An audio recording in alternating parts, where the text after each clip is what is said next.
Thank you for auditing Professor Sky's Record Review, the always positive new music review show hosted by a French professor who's going to be reviewing the album Daddy's Home by St. Vincent. Now you might be asking yourself, how much do I know about St. Vincent?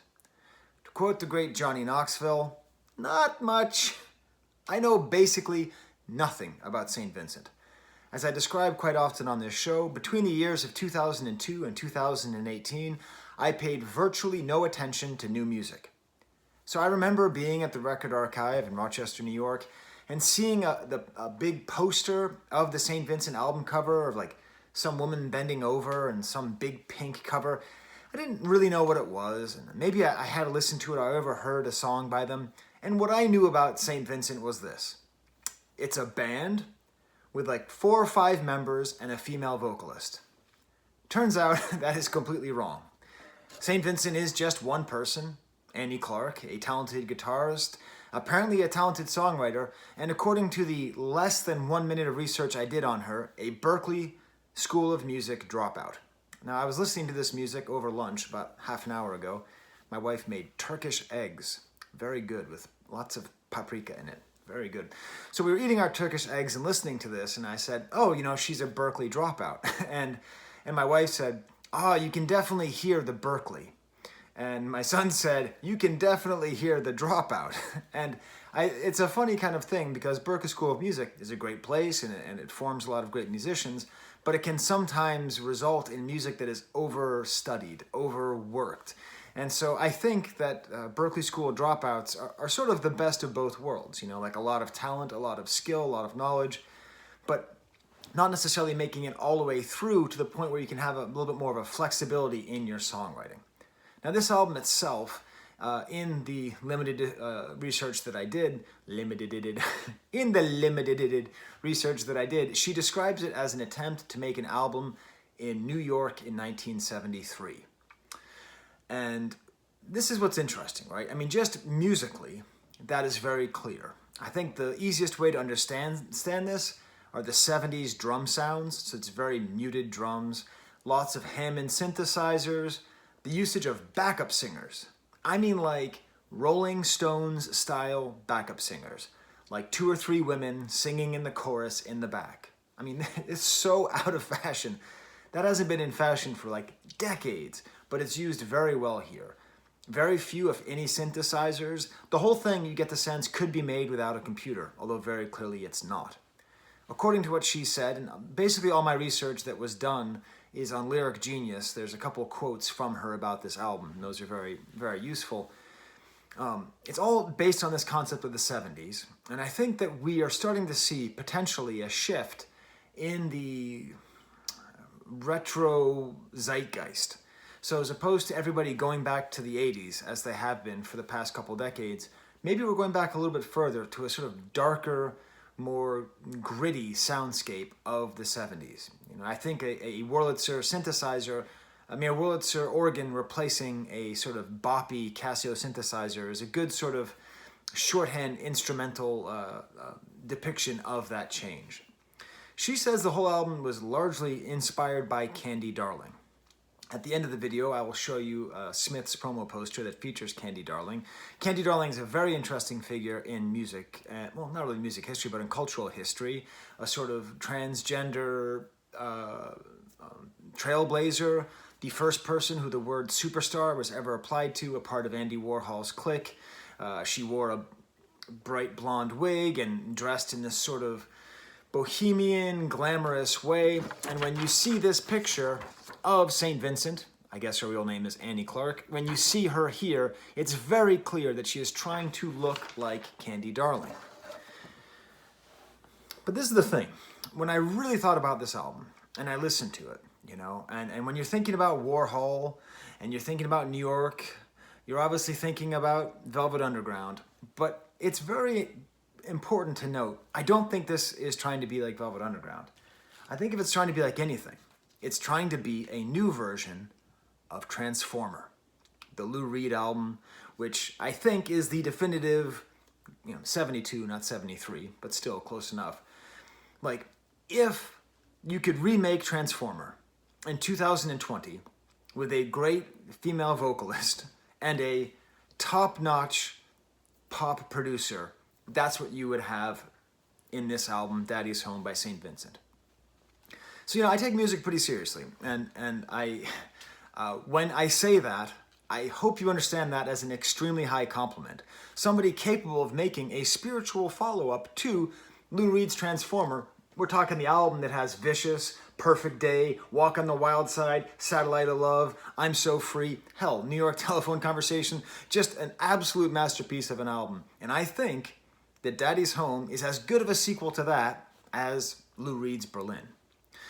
Watching the Saturday Night Live performance of St. Vincent helped me to really understand this whole thing much better.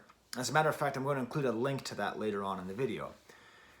The whole package, it's like the way that she dresses, the intentionally distressed and ripped stockings that she has, the thrift store fur that she has on, the backup singers with big afros, the whole thing, this whole kind of coked out, parties over, Sunday morning party aesthetic with just wigs and parties and high heels. I was watching it and it made me ask this question. Can you have a good album with so much affect? I think she's from somewhere in the South. I think maybe she's from Texas or something. But she sure as hell is not from, she's not from the 70s. When she dresses up like this, when she wears this wig, it's a costume. It's a performance. Can there be a real, good, meaningful piece of art underneath all this affect? I mean, can you do a realistic imitation of glam rock from the early 70s if it's all just a bunch of performance? Oh, right. That's what glam rock was. That's what was going on in the early 70s in New York.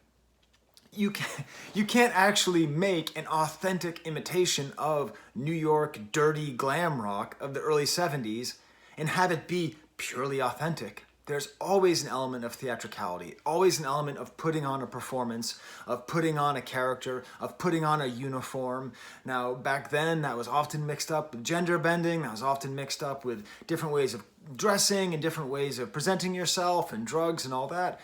But if we are trying to do a real imitation of what New York music was like in the early 70s, you have to do it with affect and artifice.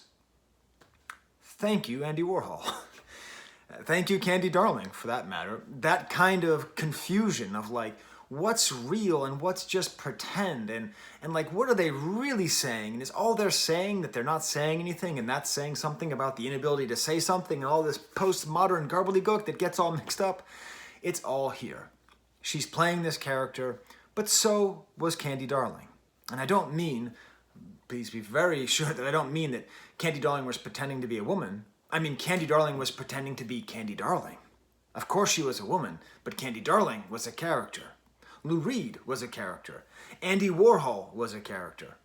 And so for this album, and mind you, I have heard zero music from St. Vincent before this. I have to tell you the truth. I don't know the difference. Like, before I started doing this channel, I didn't know that St. Vincent and Evanescence were two different groups. Please don't hate me. I'm sorry. I'm just admitting that I'm stupid, okay? Like, they just sort of mixed together in my head of bands that had V's in them and female lead singers. And I just got them mixed up in my head. Now I know that they're very different, okay? But that is the level of ignorance. And by the way, if you ever see like a middle-aged dude like me out there, that's what you should probably predict is his understanding of music as it is right now. Just things enter into your brain and then just get mixed around. And if you don't pay attention, you just get this whole web of ignorance that you have to work very hard, like I'm doing right now, to dispel the ignorance from. So, whatever Annie Clark is in other places, right here, she is playing this character of St. Vincent, the dirty glam queen.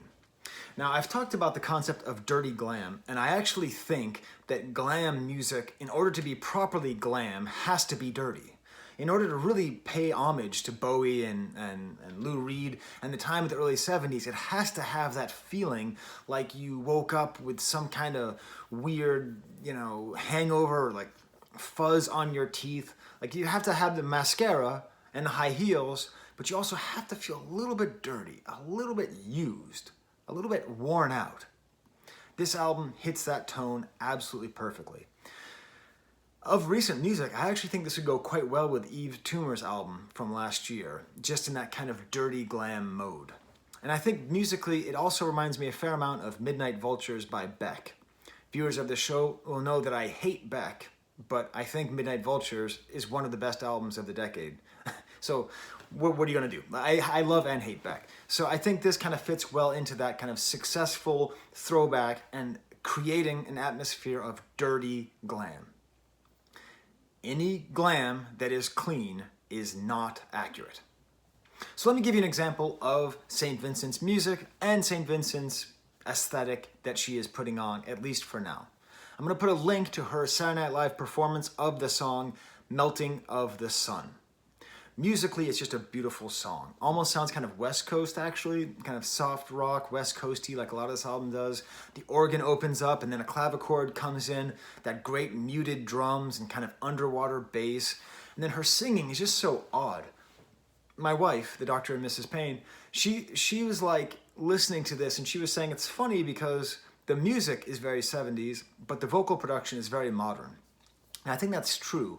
The whole thing doesn't feel ever entirely dedicated to the retro feel because the way it's sung does feel very much of the moment. A beautiful chorus, very catchy, all the way throughout the album, everything's very catchy. And thematically, I think this is a great mixture between St. Vincent, and it actually reminds me most of Take a Walk on the Wild Side. Take a Walk on the Wild Side has a list of people, it's a roman à clé, like each person that Lou Reed talks about refers to a real person who is in Andy Warhol's sphere of influence, including Candy Darling, and just sort of calling out these people. But then it actually reminds me of Jack Antonoff's other frequent collaborator, Lana Del Rey. There's a weird thing where Lana Del Rey's last album was largely a tribute to female musicians of the past, including Joni Mitchell, who is called out here as Saint Joni. So we have two songs in the same year by two very talented pop indie singers, co-produced by Jack Antonoff, name-checking Joni Mitchell and other female singers of the 70s, actually, and 90s, because they even mentioned Tori Amos here. And it is a part of this movement, I think. I think that female pop stars are doing an interesting job of preserving the memory and promoting the memory of many pop stars and singers and folk stars in the past who have been forgotten or disregarded because of their sex. So it's an interesting cultural moment that we have here. And she refers to herself as a benzo beauty queen, sort of questioning if that's how she will be remembered. That is an interesting aspect to the song. Each woman is referred to by her vices. So Joni Mitchell is referred to as smoking cigarettes. My favorite Joni Mitchell interview is where she's interviewed by Morrissey, who adores her, and he just spends the whole time criticizing her for smoking. Such a dick. And Marilyn Monroe's heroin. Did Marilyn Monroe do heroin? I don't think she did. Anyways, and so she's presenting herself as a benzodiazepine beauty queen. But when she sings that note, you see it when she performs it. She does this thing with her eyes, but you don't need to see it. You can hear it. Just such a beautiful point in her singing. And the way that the backup singers are used here, it's as though in pop and rock music, the backup singer was abandoned for 40 years. And all of a sudden, Vinny and Jack here, Annie and Jack, resuscitate the art and perfect it. In this one song, it is the perfect usage of background vocalists. The 2 to 3 vocalists belting out words. Again, I always go back to the Rolling Stones. I think they did it the best because they did it in a way where it makes the song better, Gimme Shelter. It has that feeling to it. And it's just so well produced. And then at the end, there's this epic outro with them singing and her playing guitar and playing her solo. And just all the way throughout, if you listen carefully, each verse, each chorus has a little distinctive element. like a little play with chorus or different little tricks at the end of each line, a little like drum fill or echoes or odd sounds that just makes the whole thing so rich and so good, to the point where it is absolutely an old school throwback to the way rock and roll used to sound, and also a perfect piece of 2021 excellently produced indie pop. What a great song. Do you see how much better it is when you pay attention to art? You see how much better my life is than it used to be when I just thought that Evanescence and St. Vincent were the same person because they both had a V in their name? All right, I'm going to go through the rest of the album kind of track by track. My throat's getting a little scratchy, so I'm going to have a sip of my coffee. So let's talk about the opening track, Pay Your Way in Pain. This is sort of out of place in the rest of the album. It starts with a little kind of piano lick, but then it becomes a sort of like Eurythmic style synthesizer, whoopa whoopa whoopa whoopa, and these blown out vocals. It just feels too modern for the rest of it. But the lyrics are great. It's about paying in pain. I suppose that's about like how an artist uses their pain to get paid. So that's how they pay. There's a lot of reflections on what it is to be an artist. A really nice verse about going to the park and wearing heels and having all the young mothers reject you because you just want to look at the kids and smile. It's one of the best, underrated, one of the best reasons to have kids is that if you have kids and you're at the park, no one's going to look at you and call the police. Because like watching children play is one of the great joys of life, you know? Like just how enthusiastic they just abandon themselves to play and running and jumping and falling down and crying and yelling and laughing. But you are not really permitted to see that, for good reason, I guess, unless you have a child there with you. So I like that kind of weird alienation, and we're going to come back to childhood soon. The end of the song is just this beautiful howl, and her voice is really strong and really good. At times, I don't like when vocalists can sing too well. I think it gets too distracting. She never quite does that. It's always right in that Berkeley dropout range. So it's never quite like too much, and it's never too minimalist. It's usually just right. I suppose one exception might be with the next song, Down and Out, Downtown, which seems to be sort of a Bill Withers-ish song, like, you know, just enough, you know, like Keep Using Me and I'll Keep Using You, that kind of like shuffling funk sounds. There's a weird sitar sound in here, and all the way throughout the album there's tons of sitar, but it's her playing the sitar. This makes me think that she has more control over the production than Jack Antonoff. I'm going to make a prediction that Jack Antonoff does not want tons of sitar on this album. It doesn't fit, okay? Like, sitar only sounds like Indian music and the Beatles in the mid to late 60s. Like, that's the only way you ever think about sitar. So it really is out of place here, but it's nice because it's her making the music. Maybe I'm wrong, that's just my prediction.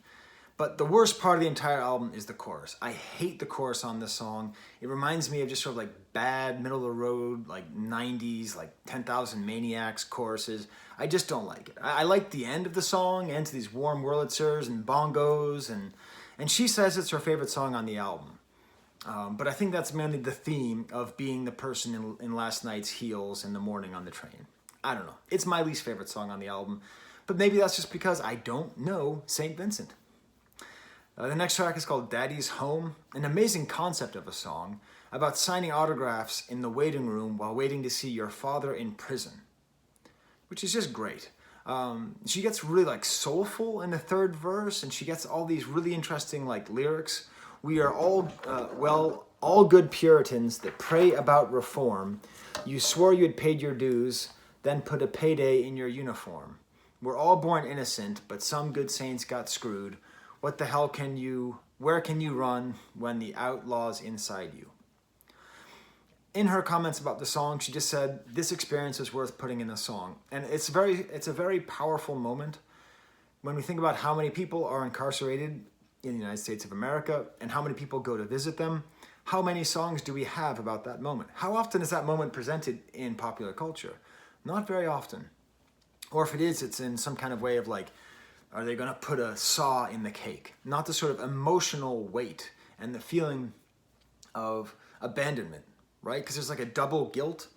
There's like the person in jail is guilty for abandoning the people outside, but then the people outside Also, because they don't visit as much as they could usually, feel a sense of abandoning the person in jail. Very complicated, and it's all right here. The next track is called Live in the Dream. This is one of my favorites. It's almost a Pink Floyd song. It's very kind of psychedelic, these double low voices. It sounds like it could be on The Wall or on Animals.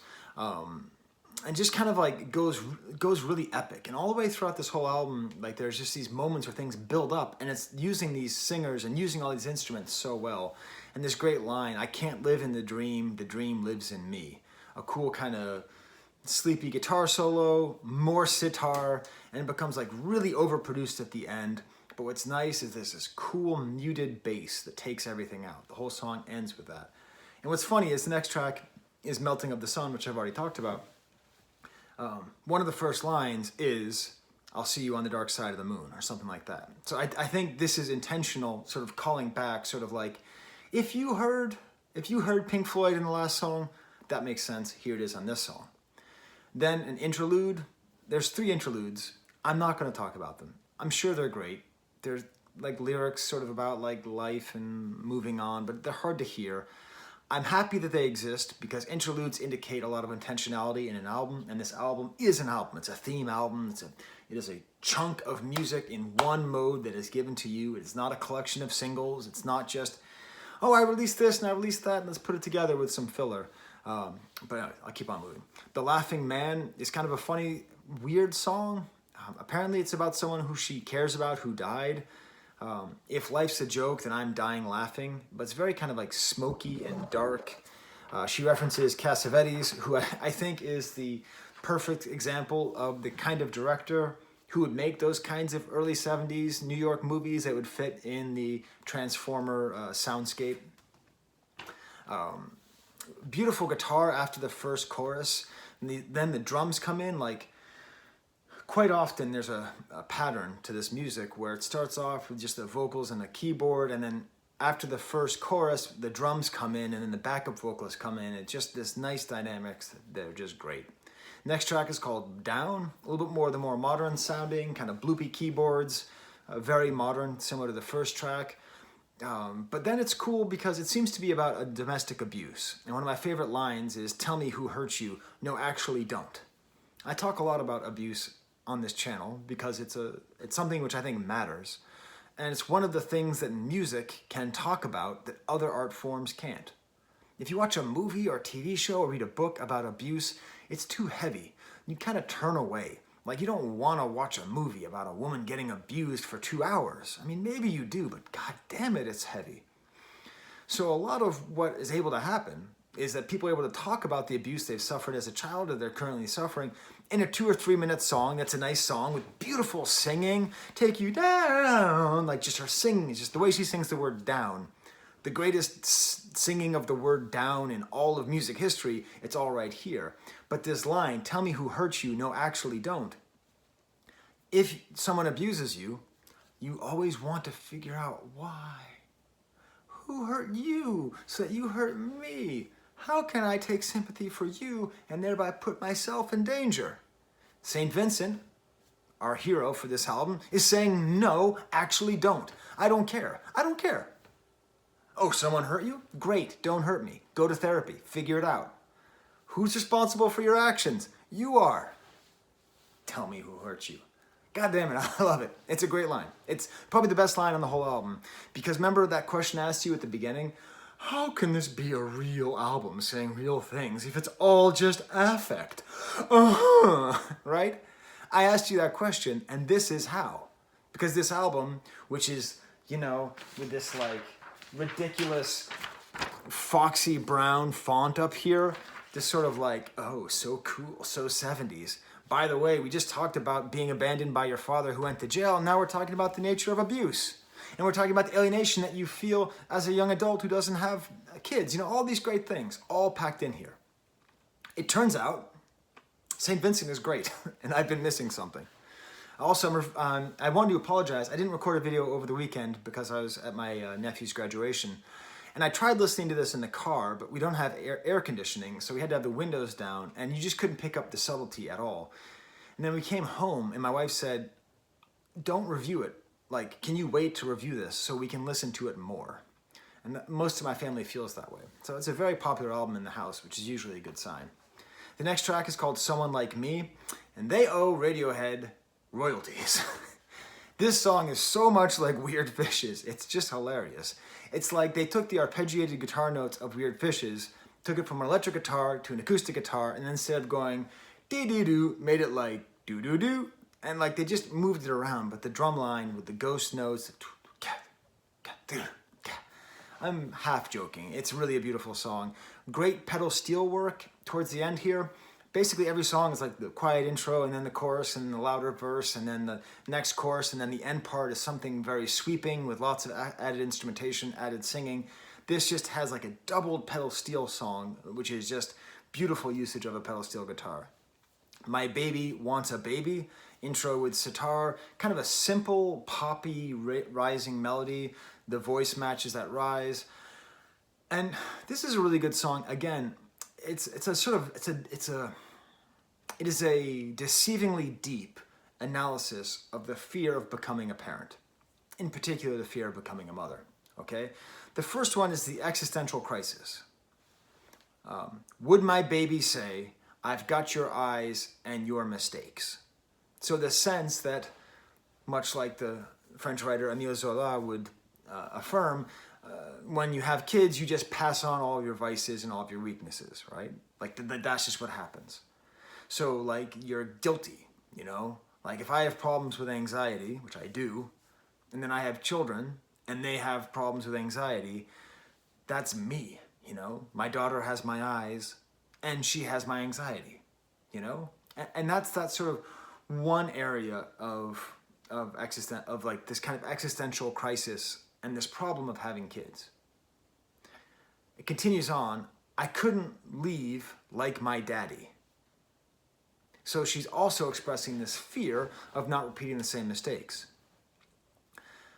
Harry Nilsson and John Lennon in the 60s wrote great songs about their fathers, about how their fathers left them when they were young. Both of them left their kids that they had in the 60s when they were young. It's this very painful thing about music history. It happens quite a bit where musicians were abandoned by their fathers and then they abandoned. And so here she is saying, I would just abandon my child if I had one. There's great fear. But then there's another side. So there's the one side, which is the selfless fear of having a kid, and St. Vincent describes that quite well. And then there's the selfish reasons to not have a kid. I wouldn't be your only baby anymore. When I was on the dating site, OkCupid, many years ago, I remember reading someone's profile. This woman, she was fairly attractive, and she's pretty well educated. I was like, I'll see, you know, maybe there's a fit there. And she said, please don't message me if you have kids. I need to be the most important person in your life. And that really stuck with me. I actually messaged her and said, you know, thank you for saying that, because I don't always understand why people don't want single fathers, you know, or divorced fathers, you know. I probably shouldn't have messaged her though. That was directly not listening to her. Oh well. We never dated. We did have a correspondence, but we never dated. But like, I love this idea because that's what this is saying. You know, I wouldn't be your baby anymore. That's where we are. We're at this stage here where she's afraid of being replaced by this baby. And this merges quite well with the sort of banal, late early adulthood fear of having kids means you're not going to get to do whatever the hell you want. I want to play guitar all day, make my meals in microwaves. So here we have the elevated, complicated, emotionally tumultuous reasons to not have kids. And then you have these very simple reasons like, I want to be the most special person in this whole house, and I don't want to think about anybody. But it's great. And then we had this chorus, this bridge, outro, I don't know what, just what in the world, just the building up with the vocalists. I don't know. I'm going to stick a pin in this episode and say, is everyone going to follow this? Is this going to be sort of like a weird sort of like new thing where people are going to use backup vocalists the way they used to in the 60s and 70s? Because Jack and Annie have shown that it can be done, and it can be done really well. Next track is called At the Holiday Party, kind of a gentle, sweet, soft rock song. Again, very sort of Joni Mitchell-ish, although she says it's a remake of Can't Always Get What You Want, which makes sense because the whole song is about someone who's like hiding and they can't get what they need. A beautiful outro jam there. Then we get to the sort of central song of the album, in a way, Candy Darling, a song directly about Candy Darling. Not the first song about Candy Darling. Of course, the first song about Candy Darling was by Velvet Underground, Candy Says. At least I think that was the first. So here we have this character, this character of Candy Darling, the world's first superstar who died very young. I think she died in '74. This sort of very revolutionary figure in transgender rights, this very important and charismatic star. And let's listen to the lyrics that St. Vincent wrote about her. Candy Darling, who knows why the caged bird even sings? For high-priced lowlives, red bodega roses, you and me. St. Vincent is a good lyricist. The last thing I reviewed was the Mighty Mighty Bosstones, who have a lot of great parts to them. Lyricism is not one of them. Red bodega roses. That's beautiful. Bodegas being the little mini marts that are found in cities, especially the term comes from New York. And they do have roses at those bodegas. But they're kind of old, they're kind of used, they're part of the city. They're not super special, they don't always smell very good, but they just exist and they're there. It's a beautiful poetic image to describe Candy Darling. And frankly, it's pretty audacious. I was going to say bodacious. It's pretty audacious of her to compare herself to Candy Darling in this way. But I think she's earned it. She's earned it throughout this entire album, painting this amazing picture of herself as this person in heels, being rejected by the moms at the park, walking back home, feeling kind of blurry, but really in touch with herself and with her pain that she uses to pay for her life. Beautiful guitar work all the way throughout with some chorus and tremolo. Just a great, great ending. Well, then there's Humming, which is the outro to the album. So there you go. There's my review, my first ever listen to St. Vincent. These are my Patreons. Once a week, I show my Patreons. I didn't write it very well, so I'm just going to read the names very quickly. LP, we got Matthew Brown and Michelle. That's a new one. For EPs, we got Andrew Leslie, Blair Carlisle, Dreadly77, Gammon Lord, Joshua Riley, Kiro Lever, Luca Leanne Apples, Matus Owen, and Squemme DM. And of course, if you are a double-long player patron, you get your own title card like Milos Spasojevich. So I said I was going to show you the image of Candy Darling. This was going to be in the background, but you see my Smith's wall is way too displayed and would have taken my wife like an hour to put everything back. So there's Candy Darling in the Sheila Take a Bow poster. And I think it's pretty important. A pretty important and interesting character. And I believe that St. Vincent has done a good job of honoring her memory. Okay, well then, until next time, there's the camera.